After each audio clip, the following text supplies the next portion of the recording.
बुलढाण्यामध्ये श्वेता महाल यांच्या मतदारसंघात शेतकऱ्यांचं नुकसान झालंय। चिखलीमध्ये पावसामुळे नुकसान आहे। आमदार श्वेता महाले मात्र परदेशात आहेत। आमदार महाले यांच्या प्रशासनाला पंचनामा करण्याच्या थेट लंडनमधून सूचना आहेत।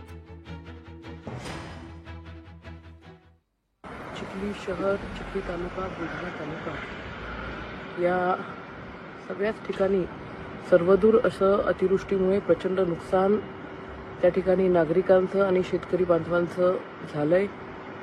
प्रशासनाला सुद्धा त्या ठिकाणी तत्काळ सूचना देण्यात आलेल्या आहेत। मी स्वतः कलेक्टर, तहसीलदार, सीओ यांच्याशी बोललेले आहे। सरसकट पंचनाम्याचे आदेश आपण त्या ठिकाणी दिलेले आहेत। चिखली शहरामधील बऱ्याचशा घरांमध्ये त्या ठिकाणी पाणी गेलेलं आहे।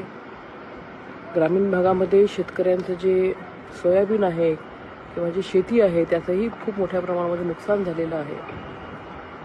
भावांनो, ही नैसर्गिक आपत्ती आहे। अशा या नैसर्गिक आपत्तीच्या काळामध्ये आम्ही तुमच्या सोबत आहोत। प्रशासनाने शाळेला सुद्धा सुट्टी दिलेली आहे। आपण आपली काळजी घ्यावी ही विनंती करतो। लोकशाही मराठी ऐका, पहा, जागरूक रहा।